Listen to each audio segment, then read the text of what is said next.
Hello, everyone. That's it. That's my patter for the night. And welcome to Sorts 24 Big Red Ivory Heart. Sorts is an online spinning collection of stories, poems, songs, and illustrations to help while away the wintry June nights. It's an oddball, grab bag, Wunderkammer mixtape offering distraction and refreshment. We have neither theme nor scene. Each issue is its own creature. We publish both the sufficiently strange and insufficiently boring. Stories, poetry, magical surrealism, beatnik stuff, hard modern haiku, etc., etc. We also host online readings, which is where you is, as well as interesting oddball adventures such as Radio Sorts and our brand new Expeditions feature, which I'll talk about later tonight. Sorts is published quarterly and accepts submissions throughout the year. Tell your friends and enemies. Everything is conveniently located at sortes.co. My name is Jeremy Tenenbaum, founding editor. There are several other Sorts editors scattered anonymously amongst you tonight.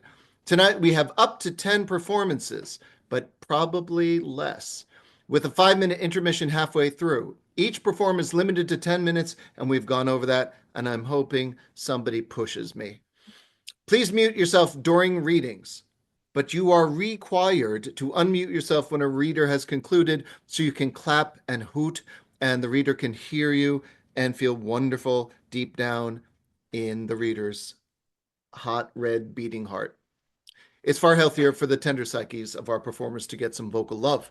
I will introduce each reader, play a little music, generally keep things thumping along. A few of our authors couldn't make it tonight, so their pieces will be performed by talented Sorts editors and alumni.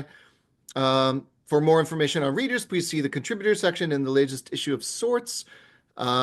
Lastly, okay, this is an important part. There is always a pretty good chance that my old geriatric computer or I won't make it through the Zoom. If I drop off, carry on without me. Be brave. Kelly, will you carry on without me? We've long ago had this conversation. If that happens, Kelly, will you tell? I'll work with you to keep things moving. Be fine. I might just join Kelly in her box over there if that happens. Okay. Does anyone have any questions whatsoever about this reading, about life in general? If you do not have questions about America in 2026, you are not trying. Okay. All right, then we're going to begin. Hello, Alec. I'm sorry, you joined after I began my long speech. Nice to see you. Same. That's okay. I'll accept that. Okay, are you all muted? You're all pretty much muted except Marty, and I think you're up first, Marty, so no need. All right, I'm going to play a little music.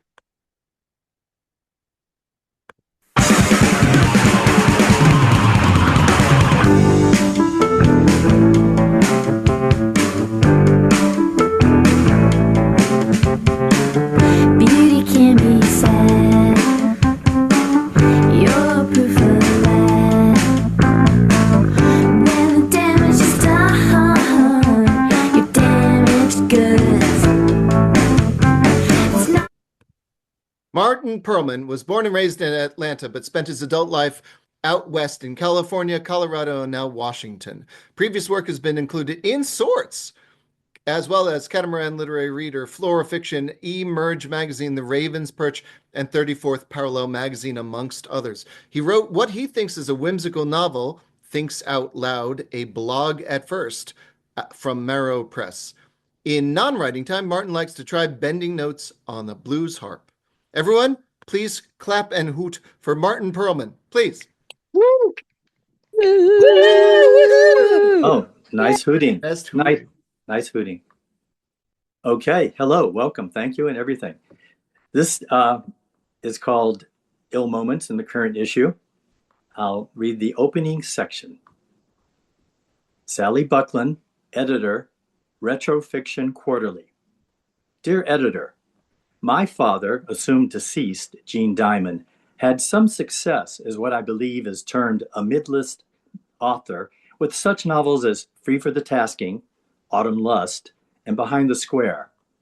He disappeared in 2020 during the extended stay on Crete, his favorite Mediterranean island, Dad said he was fascinated by the 1,000-year golden age of Minoan culture that preceded the rise of the artistic, economic, and political power of Athens.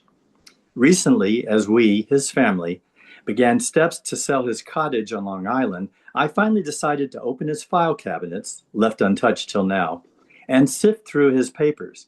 I discovered drafts of future works, never completed, lots of notes for ideas, never flowered, and the story I'm submitting to you.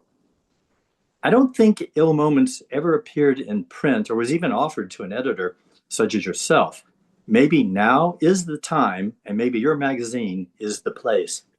This is, I believe, an early story, perhaps semi-autobiographical, probably written when Dad was in his 20s, and a student at the University of California at Santa Cruz, or a recent grad.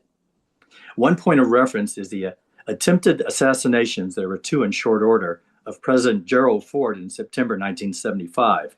And the locale is West Coast, as opposed to the settings of his later works, influenced by life in New York City and environs. I don't want to prejudice, can I still use that word, your read of the story by saying it has a certain rawness or drafty feel. I will note it is crafted in a blatant plot-driven manner, yet does include a back-and-forth scenario which could be said to faintly anticipate Dad's mature style, which has been likened both kindly and unkindly to Picasso's Cubistic period. Plus, didn't Picasso first exhibit, pun intended, a realistic collection before he began experimenting with form and color and brushstroke? You will find, however, Dad's lifelong theme of facing mortality is alive and well in Ill Moments. Enjoy your read. Respectfully, Beth Burke, née Diamond, daughter of Jean Diamond. Ill Moments.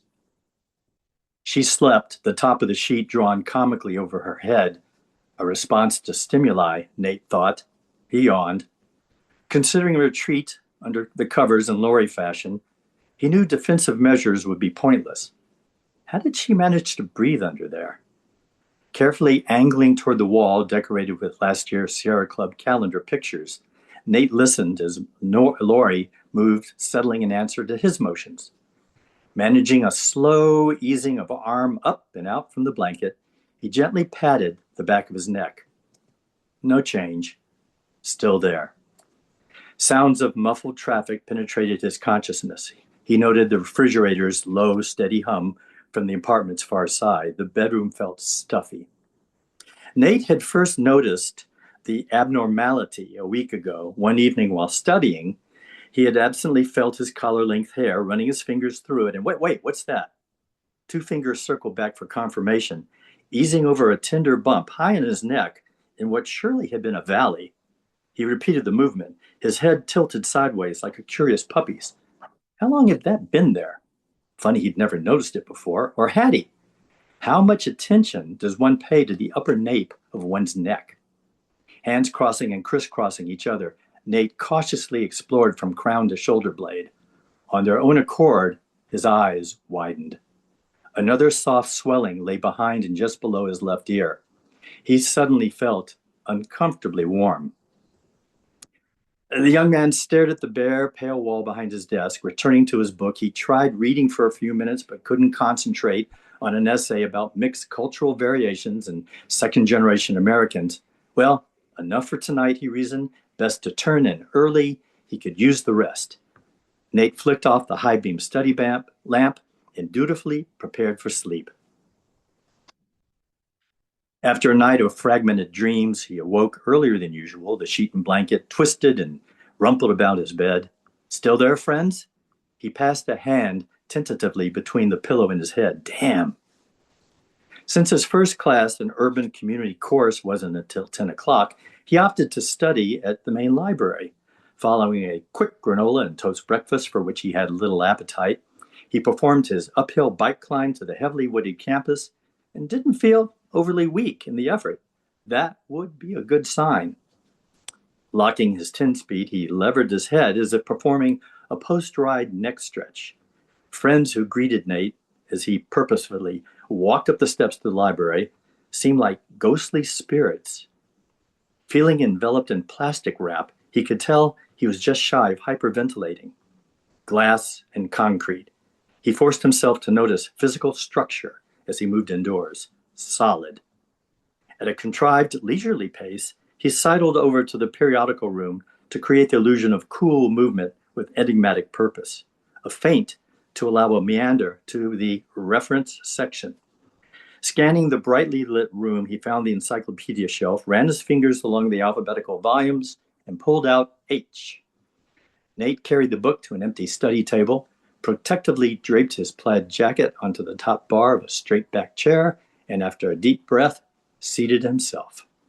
Pages flipped by, subjects running together. Haiti, Hector, heredity, hockey. There it was, waiting for him. Disease characterized by usually progressive enlargement of nodes, limited to persons between 10 and 30 years of age, may live 10 years or more.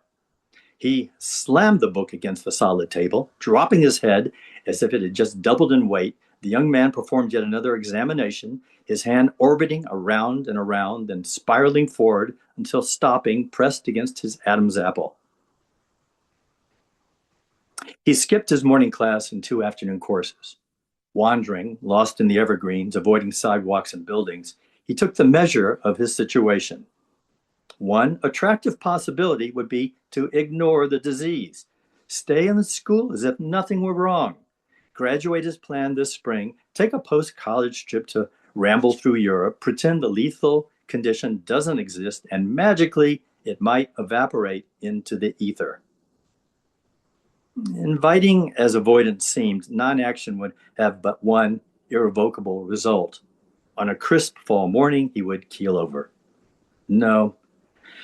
Denial proved no solution, at least not a positive one. Avoidance, he reasoned, is not bliss. A variation on the avoidance theme. What if he disappeared, grabbed the guitar, close out the meager bank account, leave a brief yet moving note, and slip away into the night? Do people still ride the rails? The college student tried to place himself taciturn in a strange city, a dimly lit bar, besides a mysterious woman who asked no questions. Somehow he knew the improbability of that plot. The sociologist in him would be observing peer groups and analyzing draft peer preferences adjusted for household incomes. Hi, Beth here. Just wanted to mention how the content of this paragraph, the middle-class student suddenly veering off path and becoming an adventurer-seeking vagabond, anticipates the subplot of Dad's most successful, sales-wise, yes, less so with the critics, novel, Snow in the Valley. Now back to the story. Nate had drifted into the section of campus where science buildings predominated. He faced the modern biology building, a 6-story cube of reinforced concrete cut by long, narrow windows, its angularity softened by the embrace of a nearby family of redwoods. He hoped the faculty were doing medical research. Weren't new discoveries being made all the time? Given the power of modern science, perhaps he should surrender to the doctors, accept their treatment, keep a positive attitude, and not think about tragedies such as Nat King Cole's early death. And don't think about his mother's late cousin. Nate had been 9 or 10 when David, a tall, soft-spoken man from Boston, had come to visit. When they met, he had patted Nate on the head. David, a professor, a young, brilliant physics professor, had contracted a terrible illness. Nate found out later when he could begin to grasp the meaning of the word terminal. After staying a few days, David and his wife, of forced smile, had departed for points east to visit more family. A farewell tour. He died soon after. David had probably followed the doctor's advice. So what good had it done him? And that's where we're at for the moment. Thank you, Marty. You're welcome. Is there more online, Marty? Online, Marty? OnlineMarty.com. I was suggesting that the rest of the story could be read at sorts.co. Absolutely, yes. What a coincidence. It is not a coincidence. Next up.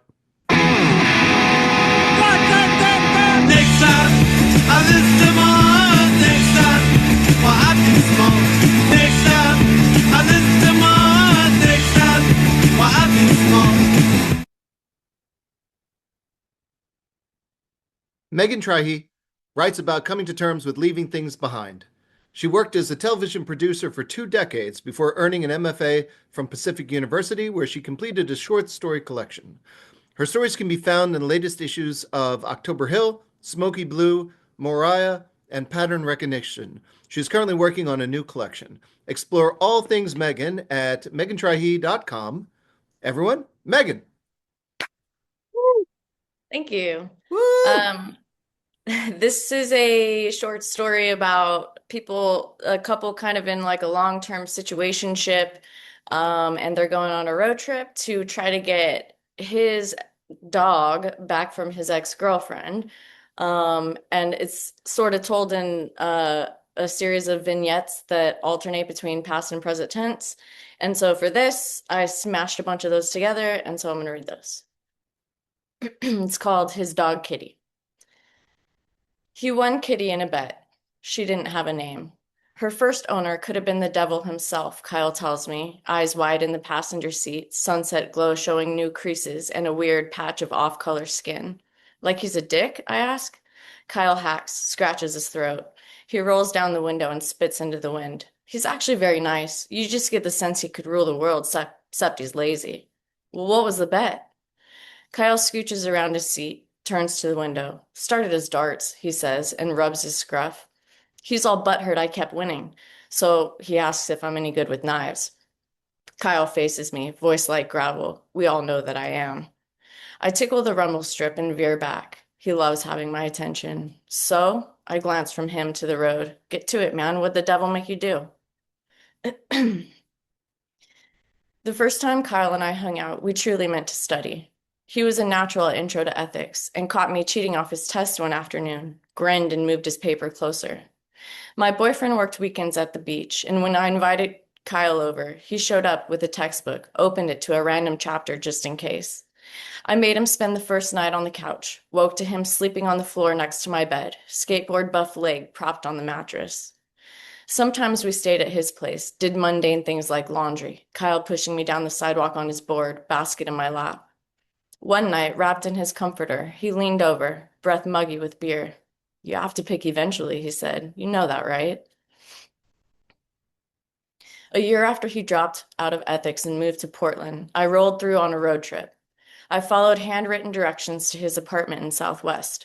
He stood on the porch, naturally shirtless, forever tan from his time in Hawaii. He held his pose until I was close enough to touch. You again, he said, squeezing tight. He hadn't paid the electric, so he lit candles when the sun went down. I sprawled in a green velvet armchair while he set up a chessboard. He popped the tops off a couple bottles, dragged the chair across the floor, propped me up at the table. I slid upon 2 spaces, and he did the same. He asked about life in California, told me about the bridges and bright lights, how the owner of some bar wanted to hang his art. He was 3 beers in by the time I finished half, and he chucked the empties out the window, cupping his ear to hear glass splash on the sidewalk. He had me on the run by then. Rook's gone, queen in a corner. The candles flickered in his watery eyes. Does What's-His-Nuts know you're here? He asked, warm, boozy breath floating over me. I let him take my queen, stamp it on the table. What do you think? The devil didn't think Kyle could throw a knife into an empty Pabst can, slice the aluminum, and not kill or maim the person whose head the can was on.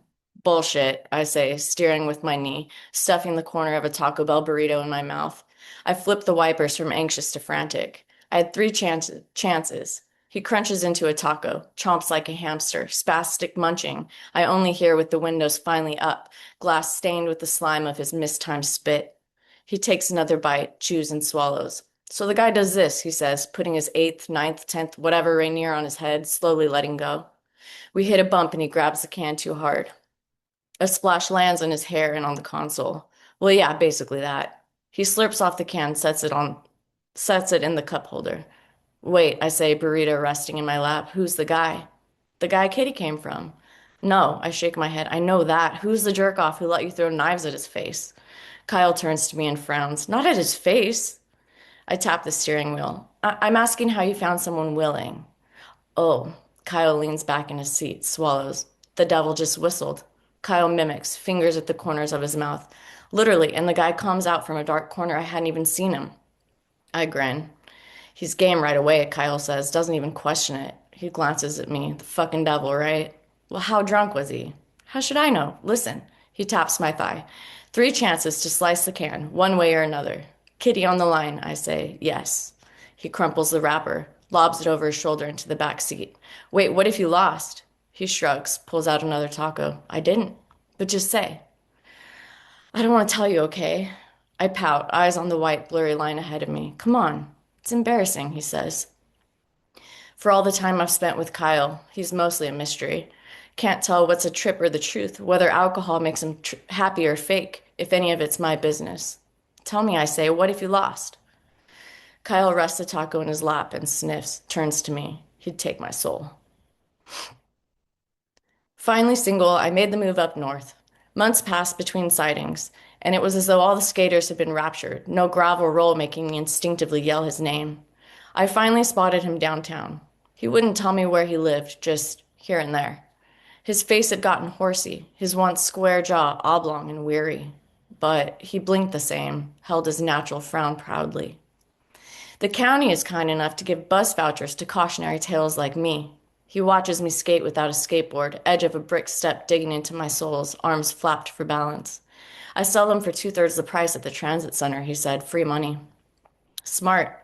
I sat next to him, caught my breath. He drank from a brown bag. There are a lot of easy ways to get cash, he said, some not so easy, but the bus scam hurts no one. I wouldn't even call it a scam. I leaned back, palms on the cold, gritty ground. You're saving people money while making your own. He wiggled his nose against the cold. Interesting take. All these years of refusing to be another brick of the wall. Brick in the wall, I said, even though I saw the red lines branching across his eyes, and here you are, king of capitalism. He brought the bag to his lips, hands stretched and square, hard and dry. I wanted to reach out, dig my nail under his, scrape out the gunk. He tilted back to drink, a move that made me nostalgic for California, riding his board to the laundry room, fitting in next to each other like mismatched Legos. He finished the drink and hurled the bag down the steps. A bottle inside shattered, and several people turned to look. He pulled a bent cigarette from the fold of his beanie. You'd puke, he said, if I told you the not-so-easy ways to earn a living. 15 miles to Roseburg, and he can't spit it out. It takes an hour and 2 pit stops to get this far in the story, 3 of the devil's skinny black throwing knives still in Kyle's hand. I picture him rocking one back and forth over his shoulder like an axe, aiming at a can on some idiot's empty dome. Chuck it already, I say, smiling from the driver's seat. He holds his cigarette like a joint, pinched between his finger and thumb, sucks like it feeds his memory. First one nicked his earlobe. I narrow my eyes. No, it didn't. I drift towards the shoulder. His left brow shoots up his forehead. I'd lie? Nicked like made him bleed? I asked. Only a little. Kyle takes another drag. The second knife stuck into the dartboard over his shoulder. Even the devil was impressed. My tires thump the rumble strip, and Kyle drops his cigarette between the seat and the door. Shit, he shoves his hand down the crack, wiggles around. Forget it, I say, staring at a green sign for Roseburg. I need directions. He works the cigarette out, lights it again. Next exit. I exhale, suddenly nervous, and get across to the right lane. All right, hurry up and finish the story. Kyle drinks down his Rainier, drags the back of his hand across his mouth. You know how it ends. Kitty is kitty, therefore I must have won. I give up getting details when Kyle's scratchy laugh fills the car. The second I hurl the knife, I yell at the top of my lungs, Hi, Mom! And the dude ducks. Would have scalped him, except I made him flinch. I work the inside of my cheek and signal at the exit. Which way do I turn? Kyle pushes himself up in the seat, leans towards the window. Take a right. My foot vibrates on the pedal, so used to the freeway jitters. Okay, so how'd your ex-girlfriend end up with Kitty? Kyle snorts. Now that is a crazy story. He points to a street, into a neighborhood, and I follow his directions. His cigarette is almost to the filter, ash like a long acrylic nail. She's a redhead, so, God, she was scary. His eyes are as serious as I'd seen them. I was afraid of her, man, anytime she had a gun in her hand. He shivers and turns to the windshield. Oh, he points with his chin. Right there. Her house is on the left. And I'll stop there.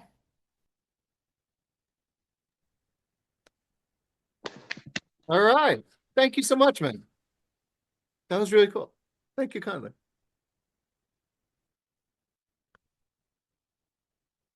Some of you may be wondering if there's more music, to which I say, 1, 2, 3, 4.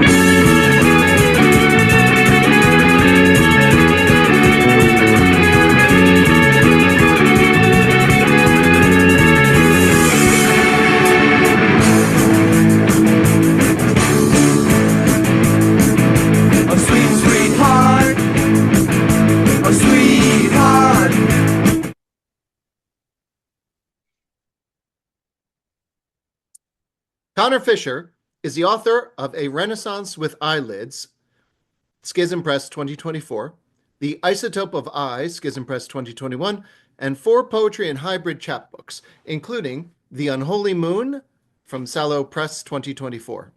He has an MFA from the University of Colorado at Boulder and a PhD in creative writing in English from the University of Georgia. His writing has appeared in journals including Denver Quarterly, Random Sample Review, Tammy, the Colorado Review, and Diagram. He currently lives and teaches in northern Mississippi. Everyone, Connor Fisher. Woo! Woo woo! Don't let your woos go flat now. Keep the woos up. I can hear him. I love it. All right, thank you, Jeremy, for that intro and for putting this whole delightful evening together. I'm going to be reading the 2 poems that appear in the current issue, and then I believe I've pulled up 4 other poems that I will read, all of which will fit nicely within 10 minutes. So I'll start with the issue. If you're following along, one's called The Island and one is called The Smoke. The Island. I wore veils in New York until the carpenters found me. They traced all tips across my skin. Stations beckoned me with the crooked legs of a spider. Workers tied handkerchiefs around their foreheads. I wanted to freeze in the winter. Fish freeze. To sleep on my stomach in a cart. To defecate with lice cupped in my hands. Beetles crawl beneath the city's surface and form a hive mind, wallowing in memory. I pushed my fists inside the mouths of policemen until their rage transformed them into ravens.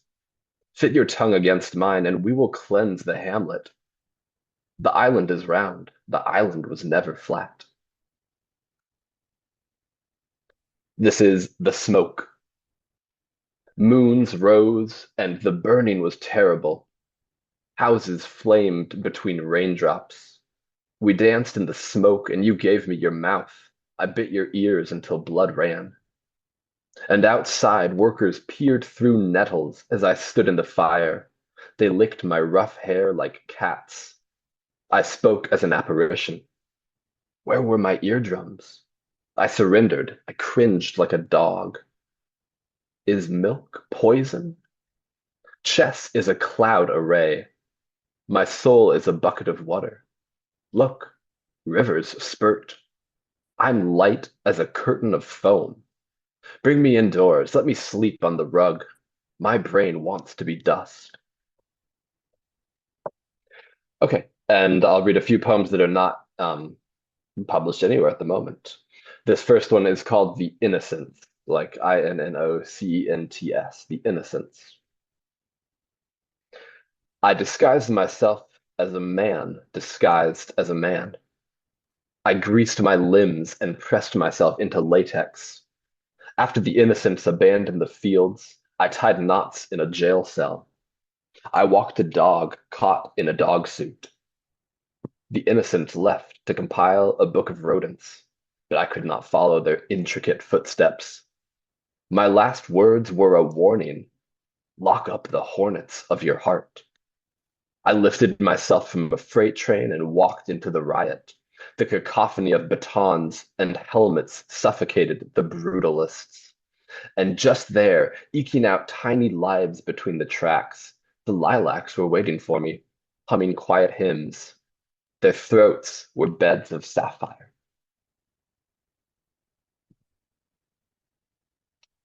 This piece is called The Flagellate, like one who whips themselves. The Flagellate.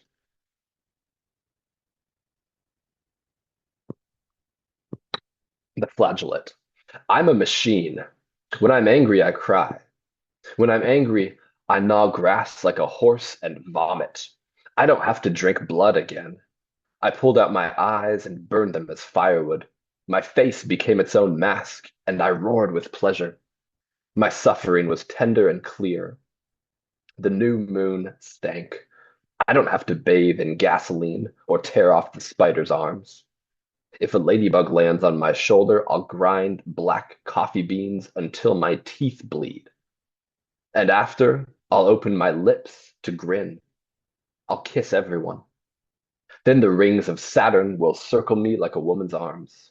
Then I will pierce the sky with my little finger.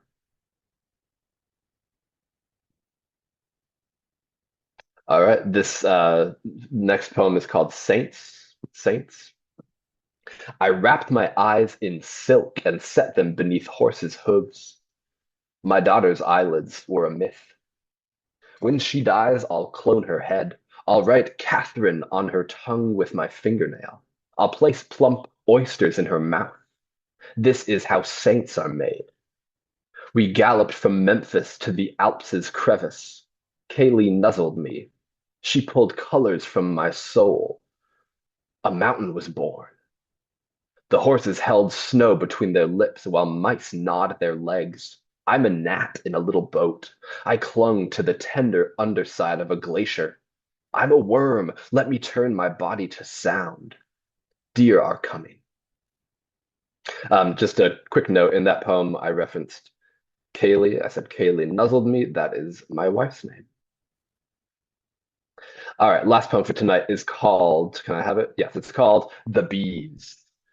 The Bees. I put my mouth in the ground. It nestled among tree roots. All of history was in my hair. I'm not religious. I'm as religious as the wind. The bees inside me, they sting my bones, but I don't get upset. I keep honey in my throat. By myself, in bliss, I pull petals off of flowers.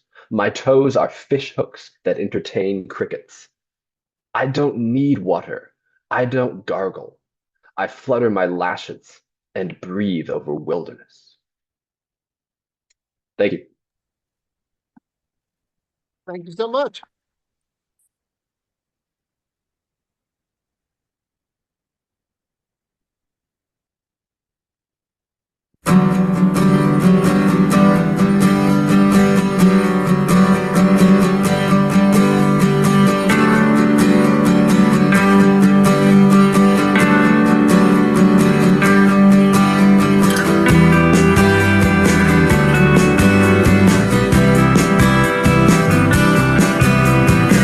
Can I help you focus?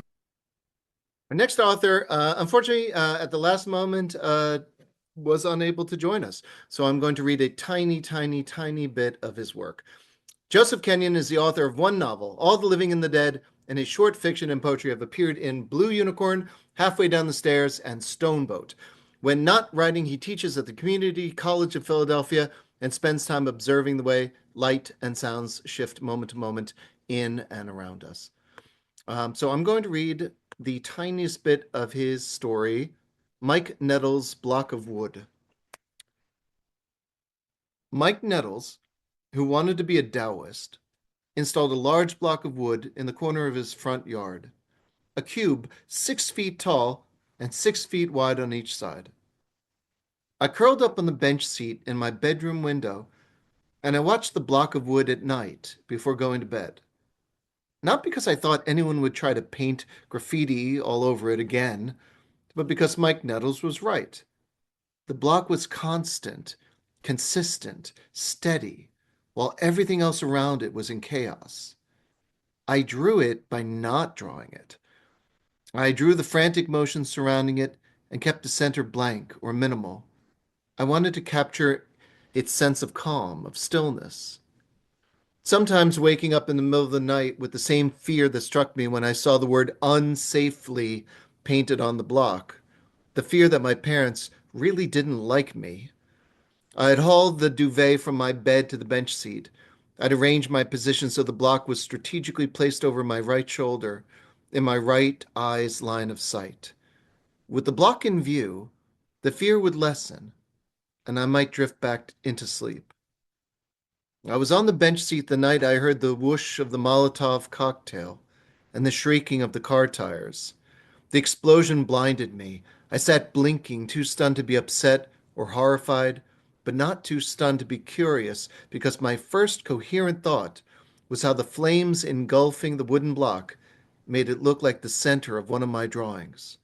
Like what I drew was a request that the block had decided to fulfill. It burned wildly, uncontrollably, but at the center it remained calm. Now that is a properly enigmatic and wonderful beginning of a story by Joseph Kenyon. Woo, woo, woo. Okay, moving onwards. And really, all of this is simply a music delivery mechanism. This whole, everything you're a part of, it's just my way of forcing music on you.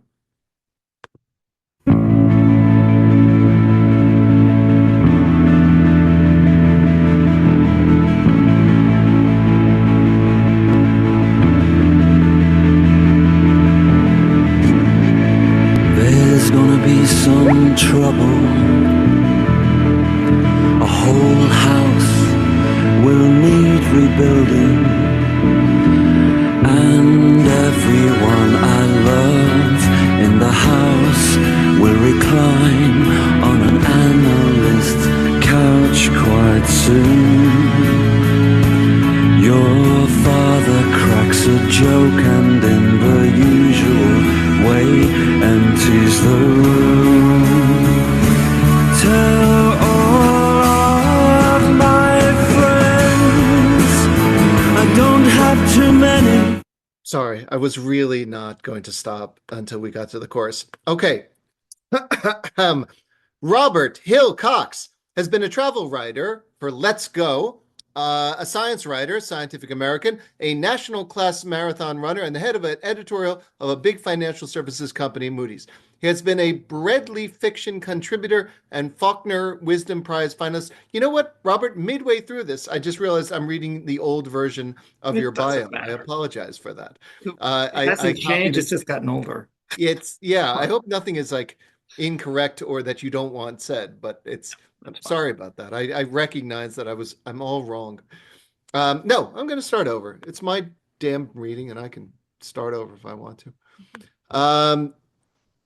Robert Hill Cox spent 18 years as a financial writer and editor at a big financial services firm in New York City, ending up as the head of its editorial services in the Americas. More recently, he has been writing essays for Gray Mantle's Politics and Culture and published stories in Glass Mountain and Bewildering Stories. Everyone, give it up for Robert Hill Cox. Woo! So I'm unmuted so I can proceed. I think I'm the last person before the break, so I'll try and be brief because we all need a break. What I was going to do is just read an excerpt from my story called The Recompense, which is appearing in this issue, which is pretty long. And so I need to set it up a little bit. It's about someone who oddly served time in the financial services industry who retires and buys a property where he suddenly discovers creepy things happen, and it's near the site of an Indian massacre during something called Keefe's War in 1644. And his wife, who appears in this excerpt, her name is Sang, so you should keep that name in mind. She discovers that he's descended from someone who probably participated in that war. And in any event, Keefe's War is a historical incident. It's something that really happened, and this massacre really happened, and everything else is kind of, I would describe it as a sort of revenge fantasy against almost myself, which is a little peculiar, but that's the way it is. The other person who appears in this excerpt, which is kind of towards the end, is his nearest neighbor called Phil, and who talks about his dog, Coco, who is deceased. And I think that's all you'll need to know for this to make some sense. And I'll try and get you to the break as soon as I can. So I'll start. They reached the place where their path became a dirt road. A half-mile later, the road hit pavement at two wooden posts, which marked the boundary of the park. Shadows stretched across the road, and the air had an orange shine to it, as did everything around them. It looked like a cat.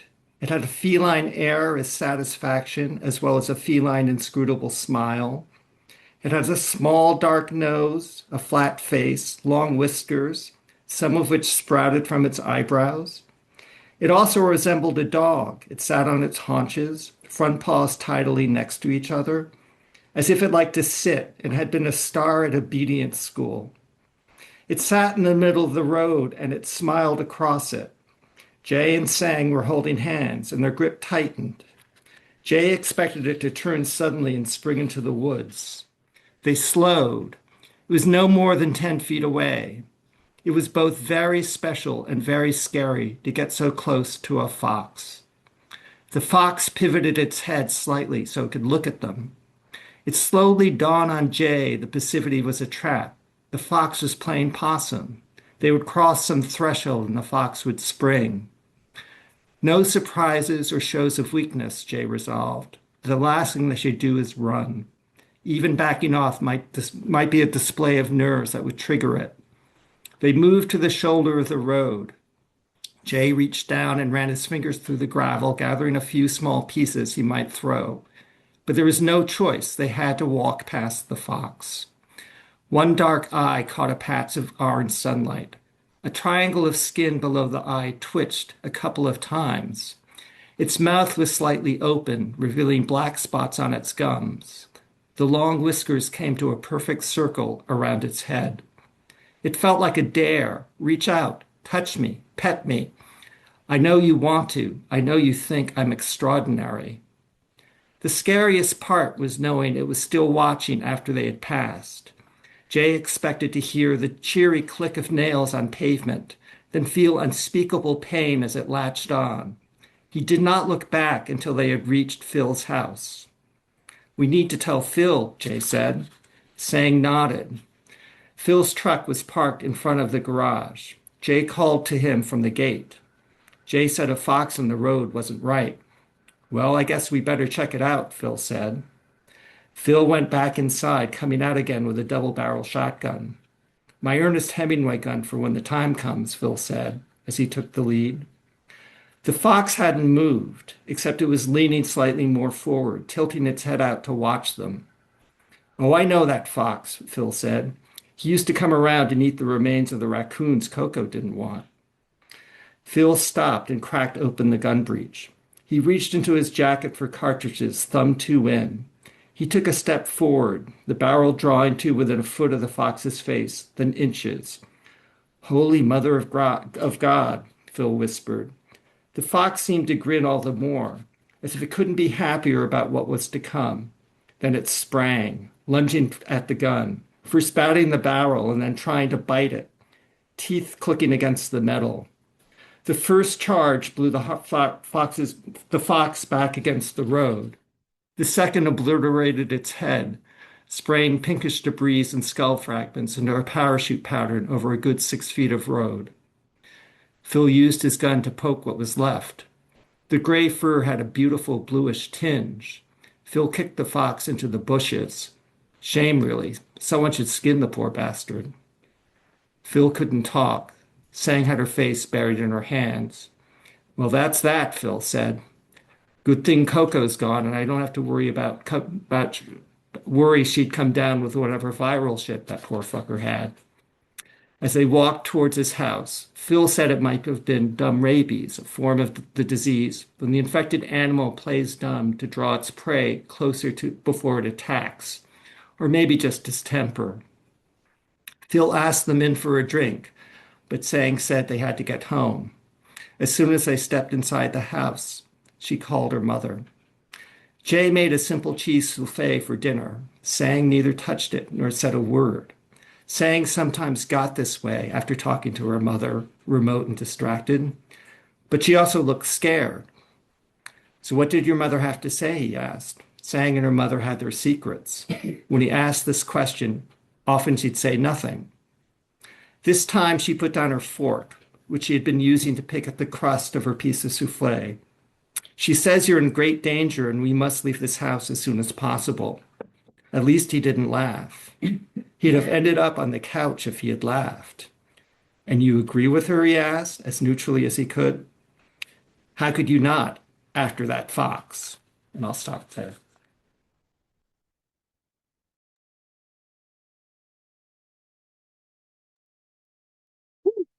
That was fantastic. I've noticed all of our woos. Mine, most of all, have been tamping down. I'm sorry about that.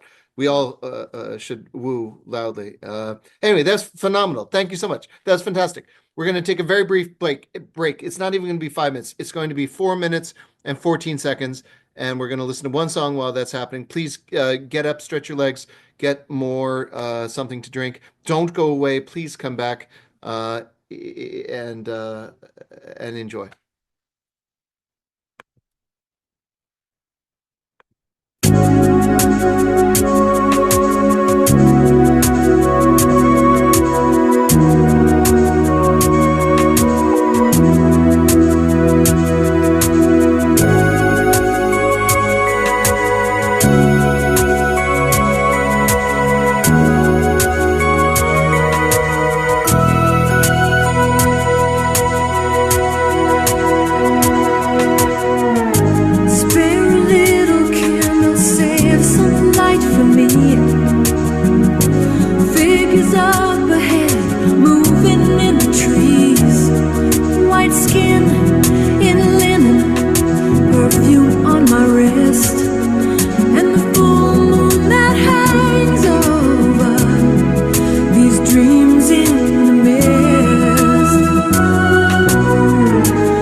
Further I'm away.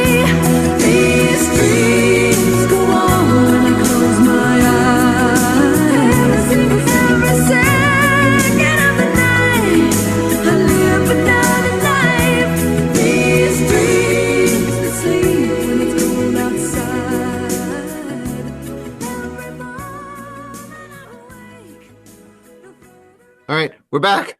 Oh my God, we're back. Stop that. Okay. That's the beginning of the next. Okay. Welcome back. Get settled. Breathe deeply. Wasn't that nice? That was a swell intermission. While you're getting settled again, may I call your attention? Let me stop sharing one thing and share something else.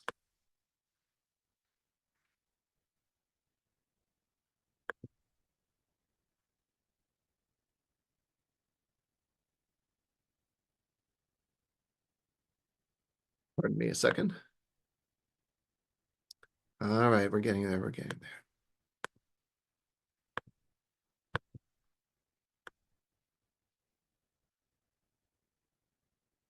There we are. Okay.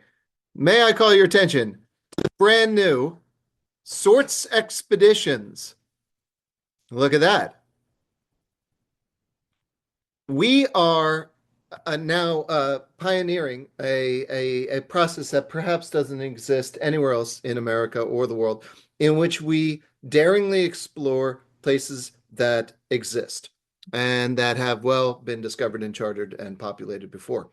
But we gather together small bands of daring expeditioneers, and we visit places such as city streets, village squares, shopping malls, bus stations, downtowns, byways, with the idea of seeing places that we have grown bored of seeing.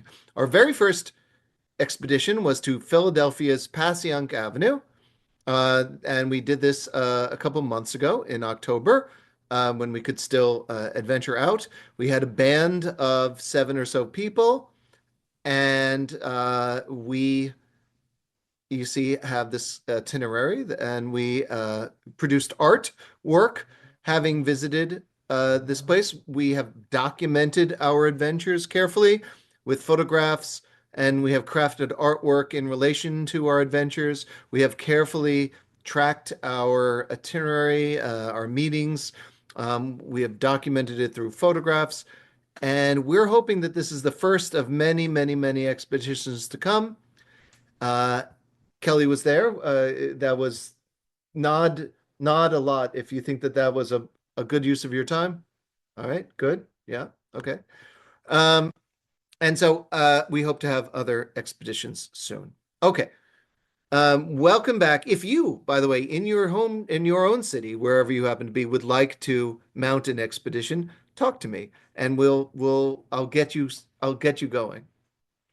All right, onwards from that. The second half of our show is going to be somewhat different because normally when we have these readings, people don't show up or people need substitute readers. And so what we do is we carefully interweave authors, actual issue authors, with substitute authors so that we have a kind of blend of them. This time, for no good reason, all of the issue 24 authors have already read. And now we have a number of issue 24 authors that couldn't show up tonight and have substitute but extraordinary readers, all sorts editors and friends and so forth. And that's who's going to commandeer the second half of the show. I hope that you hoot for them as well. Please don't go away. Okay, first up, however, since I'm talking, wait, I think I have to share. Sorry. You see, that's why I didn't want to do that. I have to share the computer sound again. Okay, you should be able to hear this. Can you hear that? Yes. People said yes. I knew you could.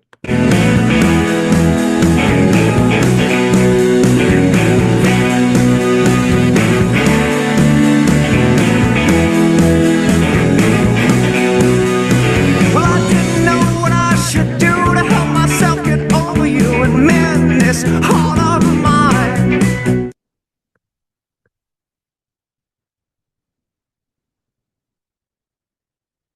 Author Ignacy Karpowicz was born in 1976 in Białystok and now lives in Warsaw. Over the past dozen years, he has published 7 novels. His work has been translated into German, Spanish, Hungarian, and Lithuanian. 2 of his books, Gestures and Sanka, have appeared in English. He has won the prestigious Politka Passport Prize. He's a translator of English, Spanish, and Amharic. His wry humor and interest in aviation are evidence in his brief account of his writing career, which is available on YouTube if you go to the link in his bio. His work for issue 24 was translated for us by Małgorzata Markoff and John Markoff, who have translated 3 books into English, which I'm skimming through. It's an extensive biography. The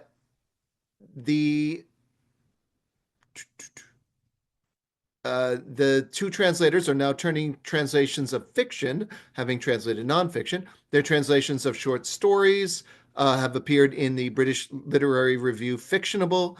John is Distinguished University Professor Emeritus at the University of Pittsburgh. Małgorzata is an accomplished translator between Polish and English with experience in journalism as well.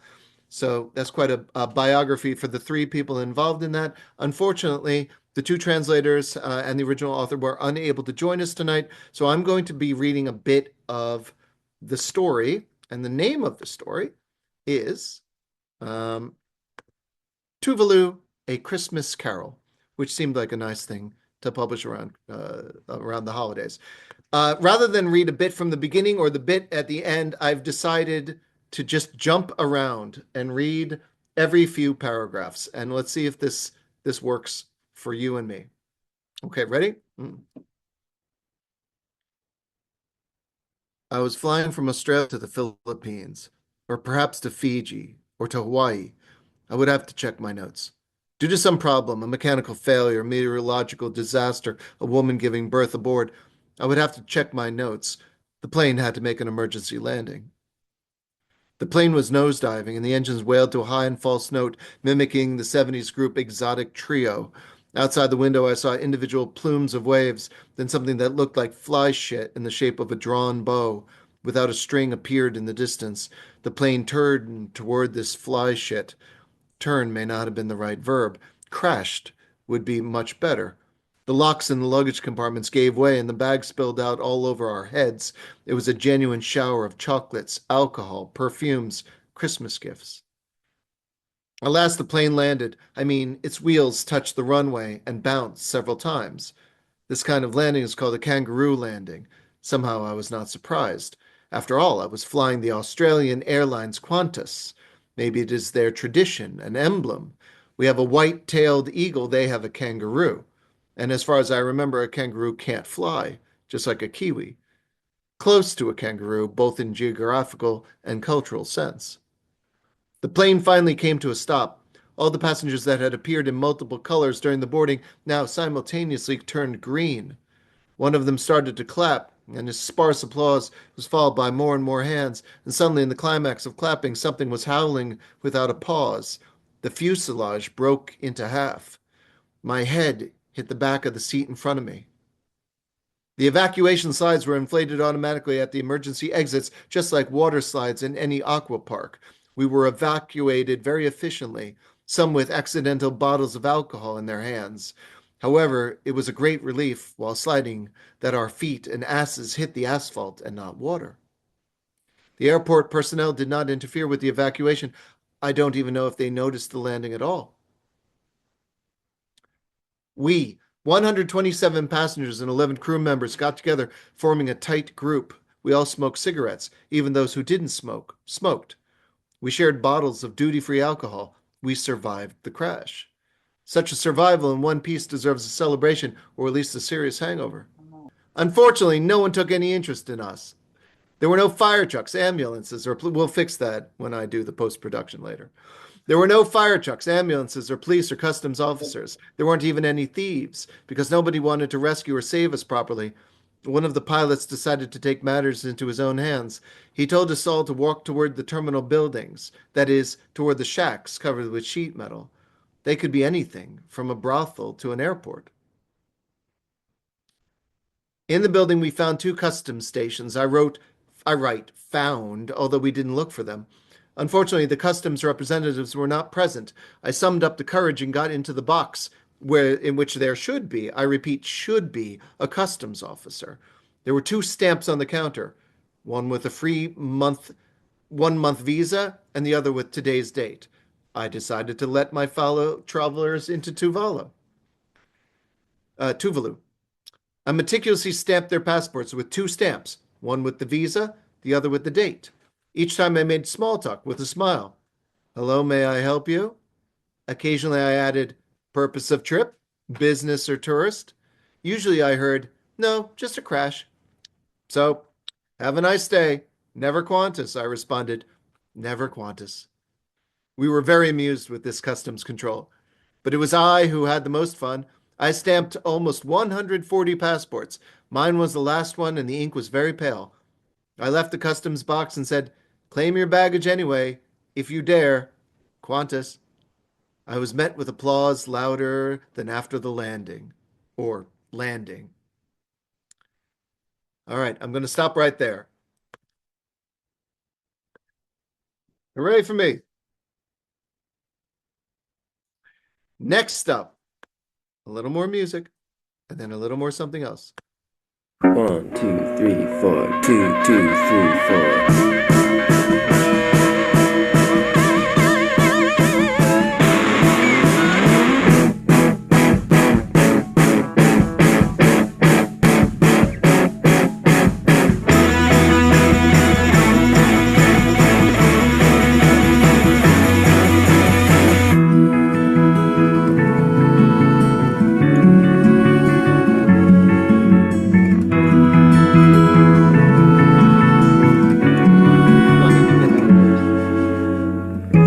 Trouble falls in my home, troubled man. Next up, author Mykyta Ryzhykh was born in Ukraine and now lives in Tromsø, Norway.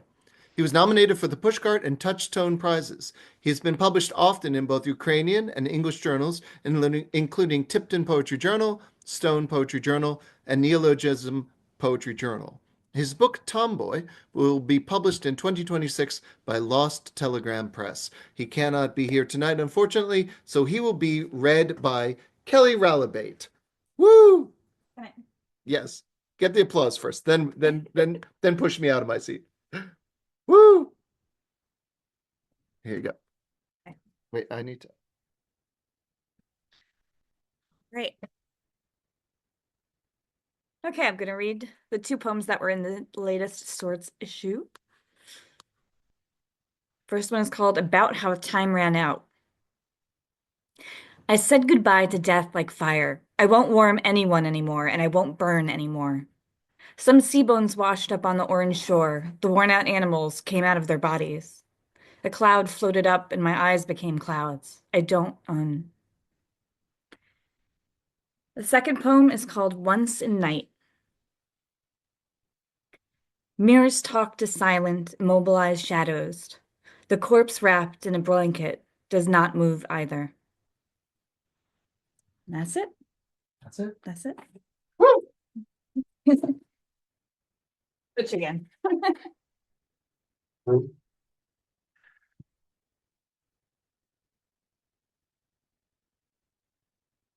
I recognize that this is all very silly and delightful.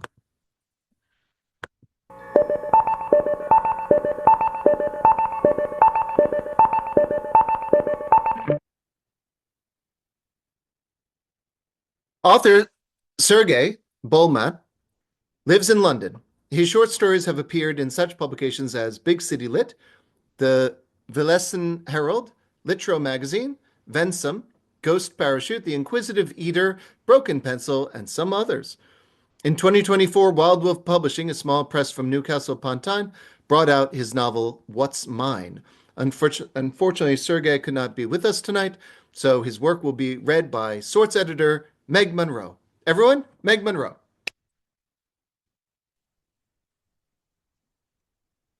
Awesome. So the story is pretty much about a son who finds out his mom's dying and he doesn't really like her that much. So I'm just going to kind of jump right into it. Um, he could imagine her in her bed, sleeping.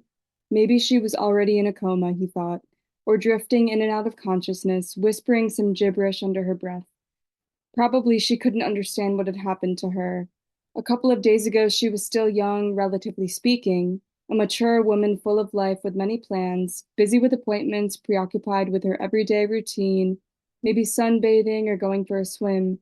And now, all of a sudden, she became a dying wreck. How could this happen? And what exactly was it? She couldn't understand people talking around her. Sometimes she couldn't even hear them, just felt their presence. Something unpleasant, she thought.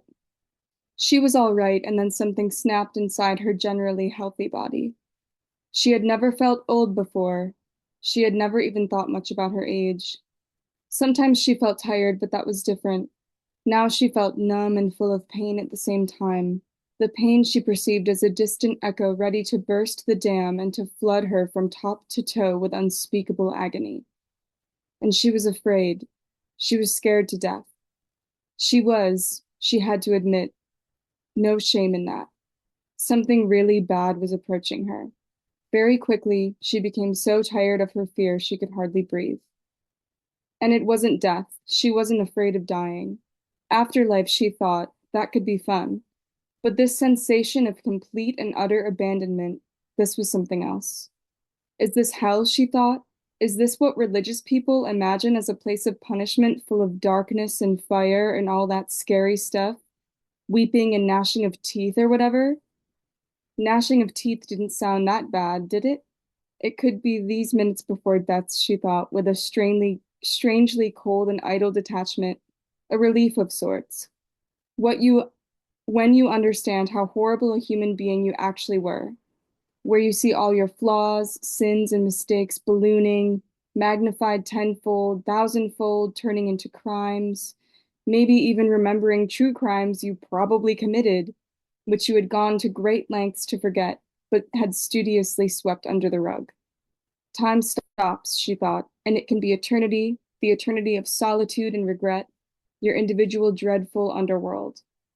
Once again, she felt exhausted with her suddenly complicated self, tremendously tired with her own expansive and overbearing presence, not like before when she was just scared, and certainly not like all those days ago when she could have some rest and be like new in a couple of hours. Ready for parties or travels or shopping. No, this time she understood that she couldn't have rest anymore ever. Her very existence became hard work, every second of it, every breath, every little moment, every thought. Her body clearly refused to keep doing all of this. It just couldn't continue with all of that mechanical nuisance anymore. She wanted to take a deep breath, but hesitated because it meant a huge effort, the concentration of her entire strength, a tremendous job of expanding her lungs. She had to prepare herself for it. She had no idea where she was now. She remembered something about corridors, about some unclear suburban block of flats, about some bad weather. It was raining. It was dark and cold. The sky was low and full of clouds. She remembered an unclear tropical plant and a road under the sun. She remembered some trees, a window, the sea. She felt like she was floating through a shiny, soft haze. Sometimes she couldn't breathe at all, and she panicked and felt her body returning, parts of it, full of painful labor and protest. Sometimes she was strong enough to look around and say a word or two like, God or goodness me. I'm stopping there.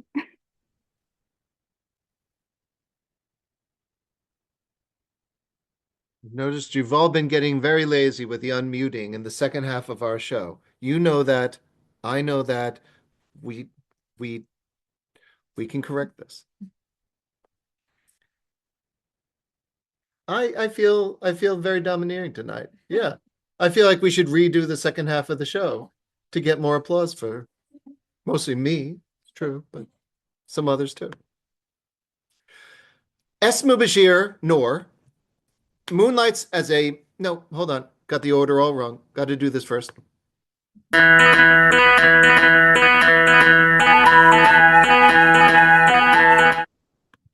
as Mubashir, Noor moonlights as a mediocre communications professional by day and crafts absurdist satire laced with magic realism at the crack of dusk.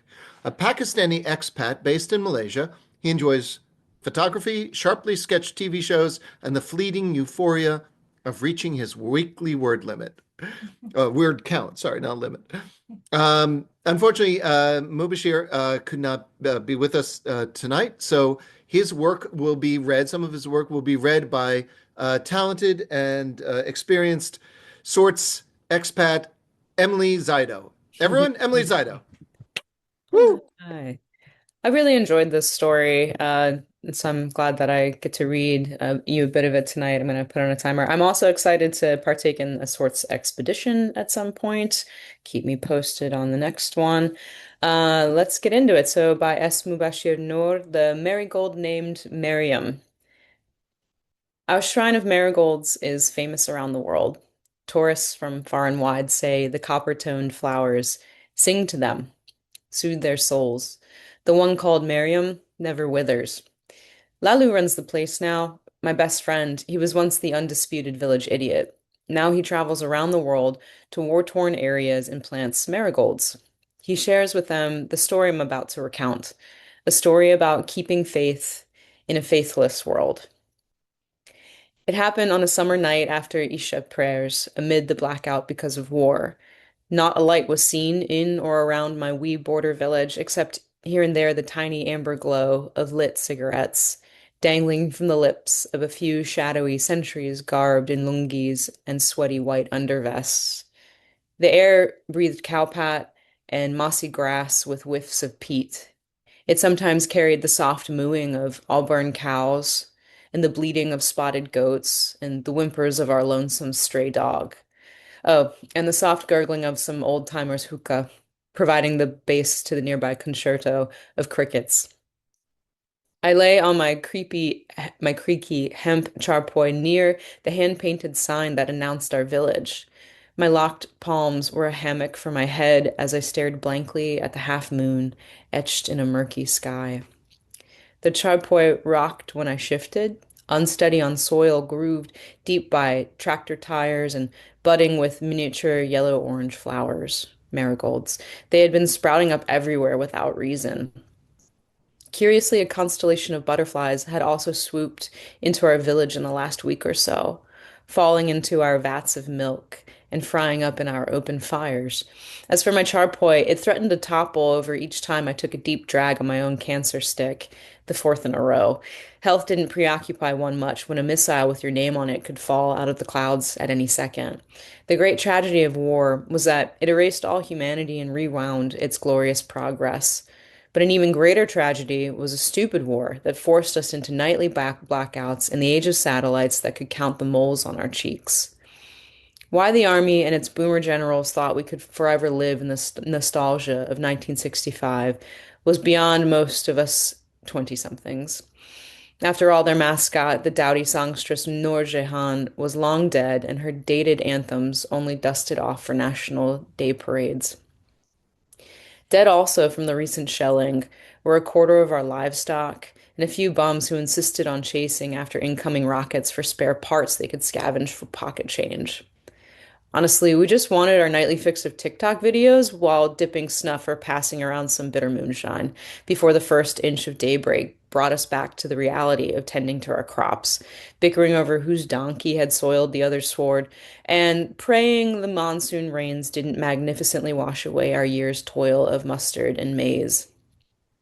Between wide yawns and petting my heirloom bronze shotgun, I mused if my life would have turned out differently had I ventured out of the village to continue a secondary school education. Or maybe if I'd followed an older cousin in crossing the seas to Greece and making a new, albeit illegal life in Europe. He drowned en route, but that wouldn't have been my fate. I was born lucky. I'd inherited from my mother's side a legit Gindar Singhi, the mythical jackal's horn. That was why I could sleep under leafy trees after Maghrib prayers without a jinn possessing me or a gnarly old witch, a churel, stealing my balls.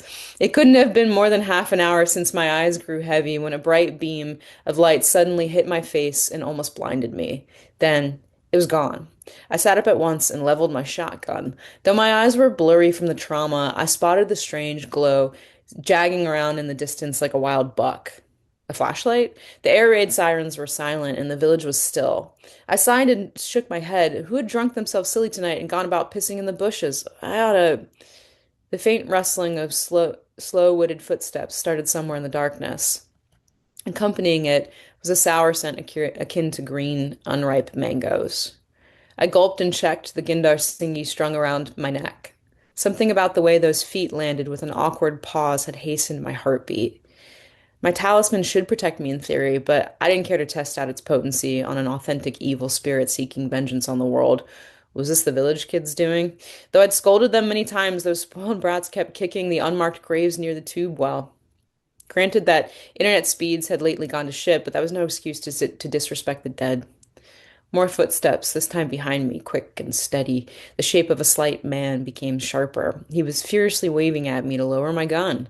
Oye, Fakhru, don't just point that thing, said a familiar voice at a volume much too loud for blackout. You have some jamagota on you. I've been constipated for days. Lalu was jogging towards me. That was a question, by the way. Do you have some medicine on you? I've been for days. Lalu was jogging towards me. His sheer white skin and bleached, unruly hair parted right down the middle gave him the appearance of a merry ghost.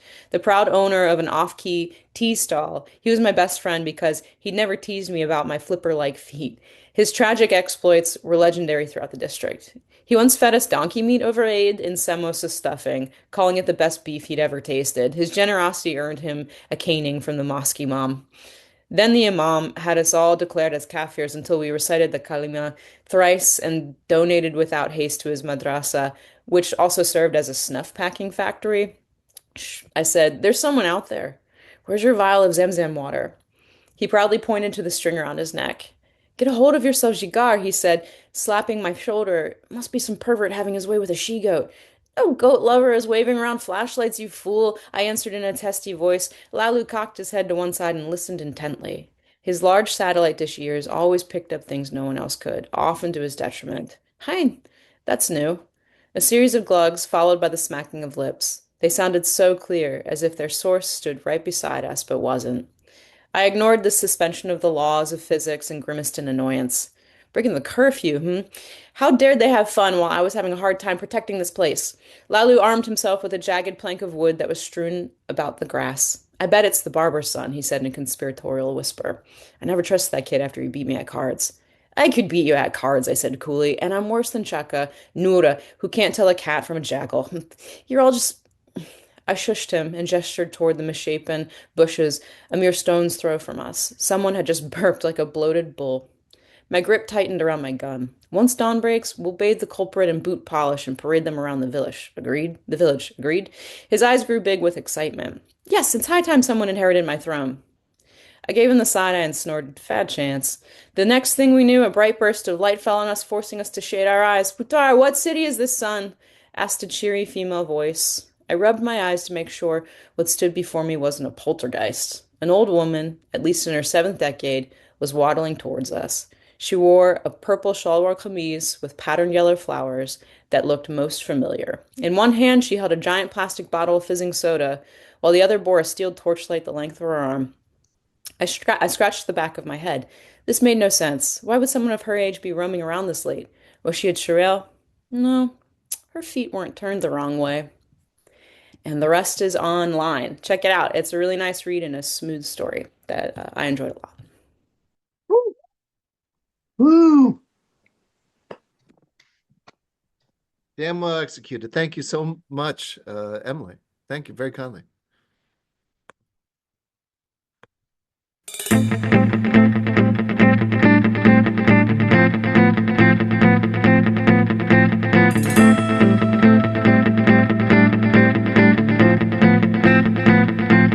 Irish blood, English heart, this I'm made of. There is no one on earth I'm afraid of, and no regime can buy or sell me. I've been dreaming of Vanessa Blakeslee has the latest book of stories, Perfect Conditions, which won the Forward Review's Indie Fab Book of the Year award for the short story. Blakeslee is also the author of Train Shots of short stories and Juventude, a novel, both of which received prizes and accolades. Her writing has appeared in the Southern Review, the Paris Review Daily, Kenyon Review Online, Joyland, the Smart Set, and many other places. Blakeslee has taught for the MFA in writing programs at Goddard College and the City University of Hong Kong, and she currently teaches at the University of Central Florida. Unfortunately, Vanessa could not be with us tonight, so we have, for our final reading tonight, the talented vocal stylings of SORTES alumni and dear old friend and just wonderful human being, Rosanna Byrnes. Everyone, Rosie. Thank you. Hey, Rosie. Yes. So I'm happy to be here tonight. I actually also really enjoyed this story, and I think that you will too. So here we are.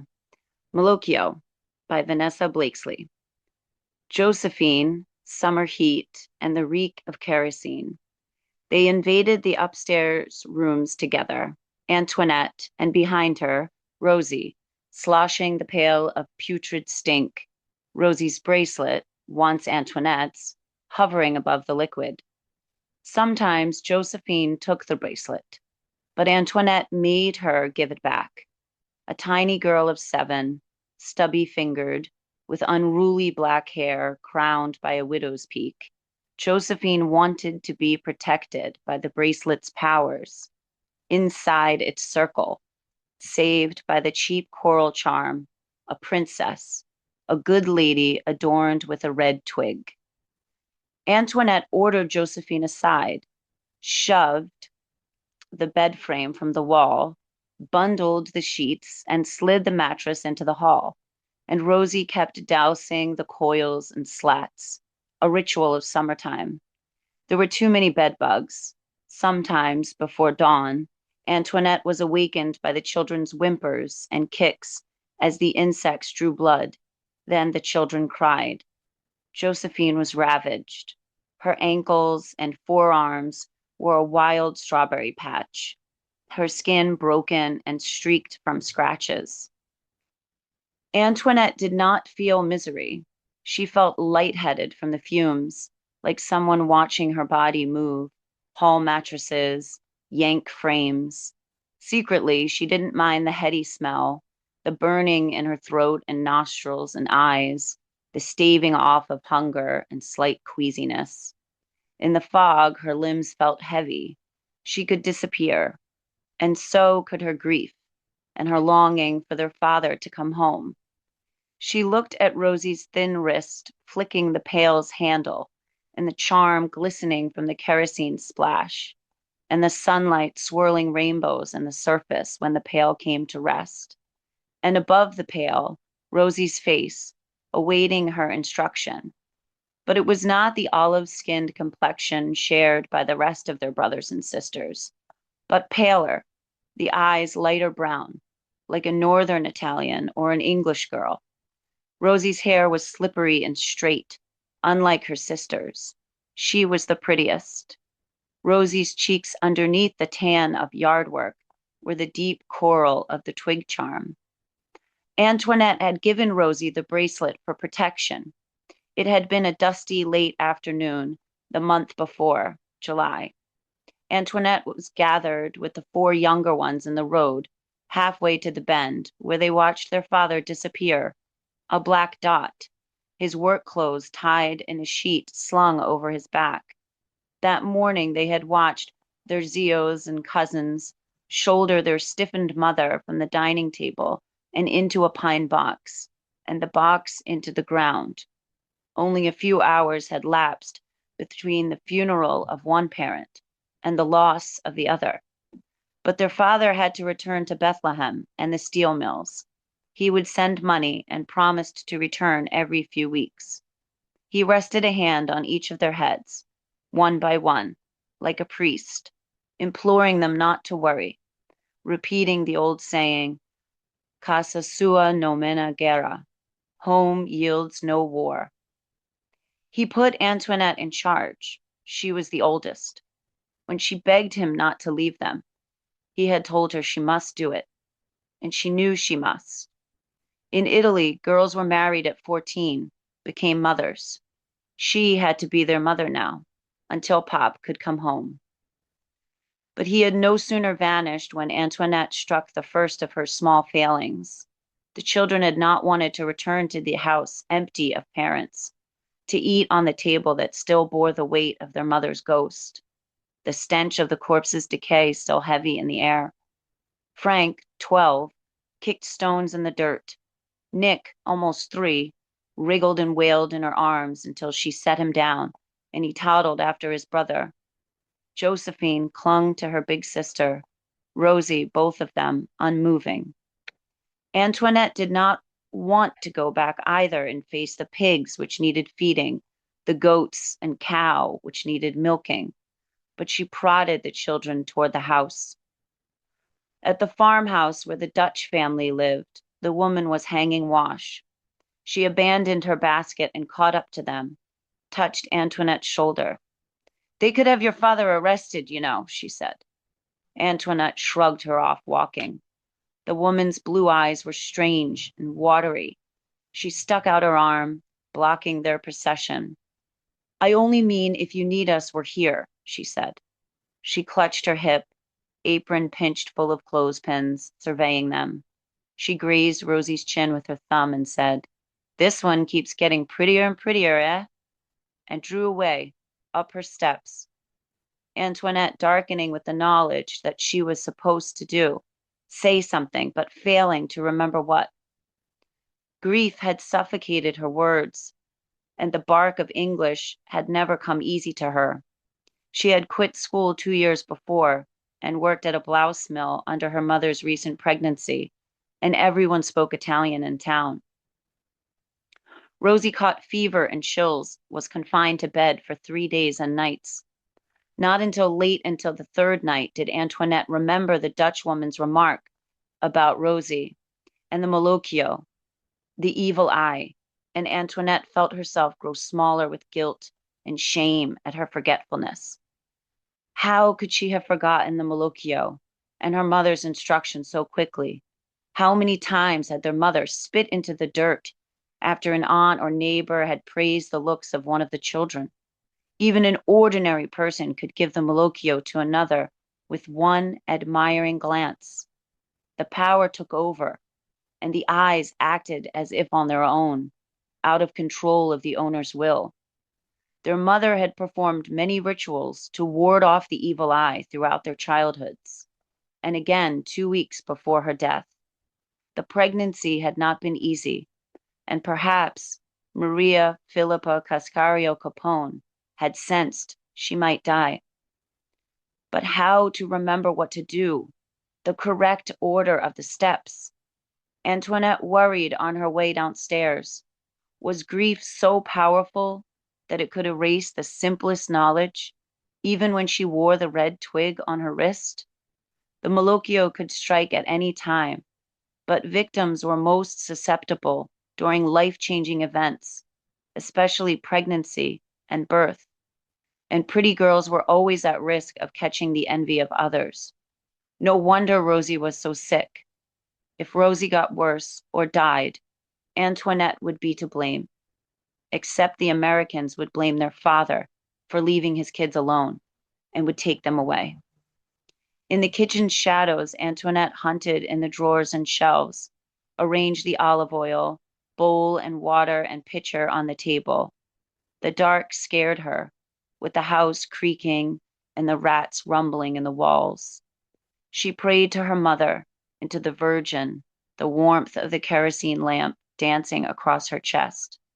She brought herself back to the June afternoon when her mother had laid out those same items, her mother's hands resting over them as hers did now. Only then the kitchen had been bathed in sunlight, the air sticky from the bread rising. As the time grew nearer for the baby to arrive, Maria had felt more tired than usual. She had wanted to find out if someone had given her the Malocchio and instructed Antoinette to watch.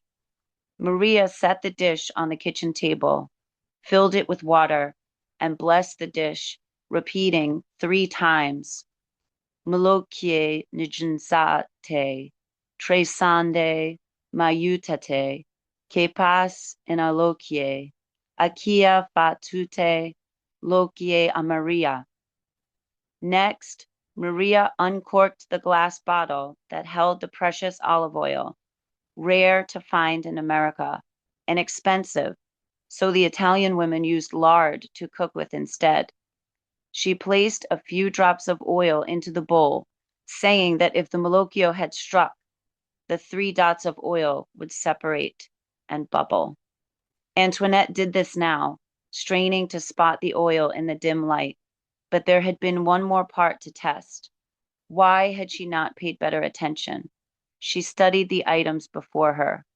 Finally, she chose the pitcher.